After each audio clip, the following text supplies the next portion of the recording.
Glad you're still watching Science Breakfast with me, Alan Herbert, and the sign language interpreter is Gideon Minor. In studio, we are with Professor Ogolla, and we are dissecting the dailies this morning. First half, we spoke about, or we dissected the Standard. Now we want to look at the Nation. Why Kanja won't give up a 60 billion payroll roll. Now, tough wars, a vicious fight for the control of police salaries has escalated, with the police chief vowing not to surrender control of the 60 billion annual budget. By his defiance, Inspector General Douglas Kanja is taking on the National Police Service Commission and MPs who will blink fast. That is the question. That's the story you found on pages 4 and 5 of the Daily Nation this morning. Prof, yes, kindly enlighten us. Who is supposed to be in charge of the payroll of the police? Is it the IG, or is it supposed to be with the National Police Service Commission? I think it is National Service Commission. Yes. Because the employer, yes, of the police, yeah, even the employer of the IG and Deputy IG, yes, is the National Police Service Commission. Yes. And I've been in this space for long. I've trained even the APs. I've trained them on issues governance. Yeah. I've done a lot of strategic restructuring. Last time when they were having these two deputy IG thing, remember this police has got a history. Yes. There used to be provincial administration. Yeah. Then there used to be Kenya Police. In my language, I used to call them Kanga. That is the ones who are working for the provincial administration. Yes. They were not actually Kenya Police, but they were somehow being called police, but they're actually just administrative police, just in charge of protecting property and just for administration's sake. Yeah. They used to be the one who were working under PC. Remember when they were PC, DC, DO, and those? Yeah. They are working under them. Actually, they are providing security for the provincial administration. The Kenya Police was more of national level. So you see, when the mergers were taking place, there were a lot of challenges with this merger. You found out that for you to be promoted to become a police, you can be a constable until you become a corporal, you go until you become inspector, all that, those ranks. Those ranks, yes. There used to be promotional training to allow you go there. Yeah. But on the national police, you could be promoted by DO just because you help rescue some cattle that are being raided by some people, you know. It was somehow being done just at the mercy of those people. So when these people were merged together, because before they were distinctly different from their payroll, from their promotion, from everything was different. But now you find that someone who was an AP can actually become an OCS. Before, an AP could not be an OCS in a police station. Yeah. So you could see several issues that are happening in the police also has to do with the fact that there was no proper integration between these people. Yeah. So why they created the National Police Service was to help consolidate those two. So you remember that the history of these two, remember even there's a time when even GSU also came to the National Police Service. Yes. So GSU were not originally reporting to the IG or Deputy IG. Yeah. So then that's why they created the National Police Service, to be the one who is in charge of those three that came together. Remember, the training for GSU is very different. Absolutely. In fact, even their mantra is Fanya Fujo Wone. Yes. Kenya Police was called Mtumishi kwa wote. Savior. I've forgotten the one for administration police. So you realize that these people came from different cultures. Their job contracts were given differently. Their employers were different. In fact, even their progression in their careers. Remember that the highest rank officer in the AP reported to the provincial commissioners. You understand? Yeah. And there was somebody in the office of the president in charge of provincial administration. So that's how they were. Yeah. So you are to bring them together under the National Police Service to synchronize it. But you see, Alan, forget about these things of who is in charge or who is not in charge. Yeah. Kenyans have to know that as much as for them they are thinking about rule of law, what, these guys are just concerned about money. You know, if you are the IG and you are not the employer of the Kenya Police, are you in charge? No, you are not. You know, is the one who pays the piper, isn't it? Yeah. That determines the The tune that will be played. Yes. So if the National Police Service is the one paying these people, who then is in charge? Yeah. Who actually is the Inspector General? So then because they can fire you at any given time. Then, yes. But then, Prof, the question would be... Not can fire you. Yes. Can you give an order to someone you don't pay? No, you cannot.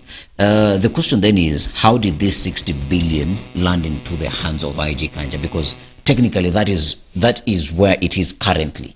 Yeah. You see, these are signatories. No, as I told you, before the Inspector General was the one who was doing all this work. Yeah. They brought in the National Police Service Commission. Just to help to consolidate. To help consolidate. Yeah. But did they take control of the account? So then basically, the IG then, who was there, was a little bit more stronger than the National Police Service Commission. But of course also there are politics in this. Yeah. Let me tell you what I think is the issue. Yes. From analysis based on evidence, currently, Kanja is not the favorite of the current government. Yes.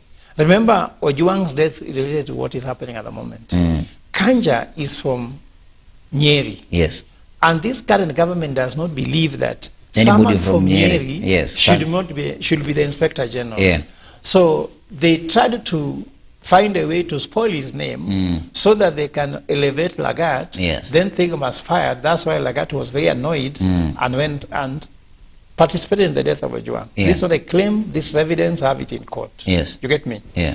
Now that the issue of Langat has misfired, because I can tell you Langat cannot be Inspector General anymore. We will actually bring this country down if they try to. Yeah. Because that will be serious, insensitive, and it will be serious defiance of people's feelings. Yeah.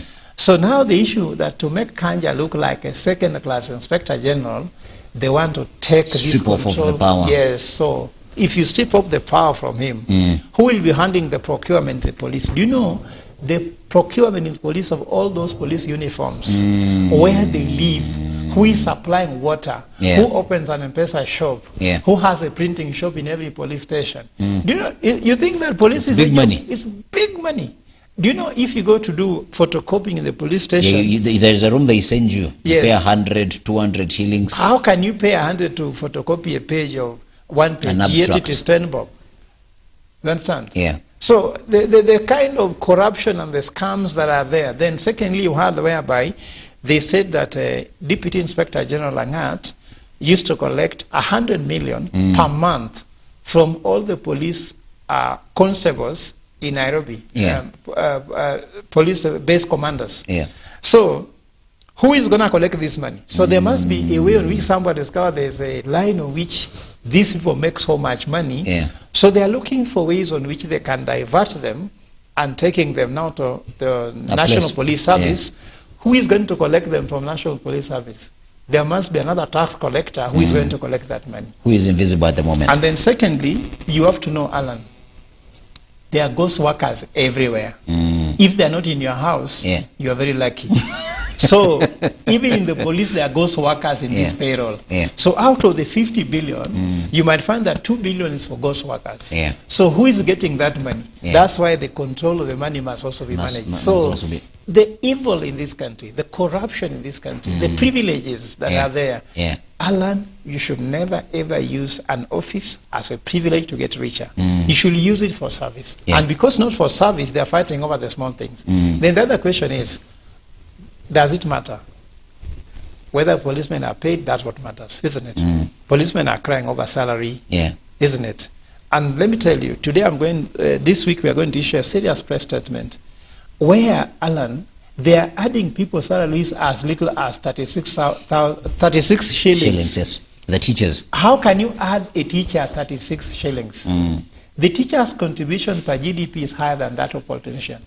The contribution of a teacher to GDP is bigger than the politician's contribution to GDP. Can a politician accept increment of 36 shillings increment? They cannot. They cannot even chew bubblegum, isn't it, with it? So it's an insult we're having in this country. People use these offices for privileges of benefit, but not for service. It should be a service to the people. That's why you get all this treatment that you get as a state officer. lastly, the heavy cost of illegal deportation of foreigners. The illegal deportation of foreigners by the Kenya government will cost taxpayers millions of shillings in hefty court awards. That is a story that is on page 3 of The Nation. 3.4 billion boost for tea farmers. KTDA affiliated factories will secure government funding for value addition to improve their farm earnings. And in education, probe 3.7 billion ghost schools scam.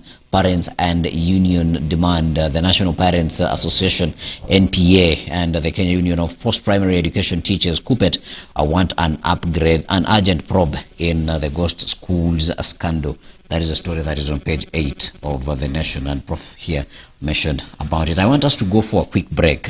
When we come back, Sifuna is threatening to leave ODM. Yeah. If ODM gets to support the president in the 2027 presidential bid. Are there consequences politically for him? Are there consequences for ODM? Are there consequences for young leaders, or will that be an eye-opener for young leaders in the country?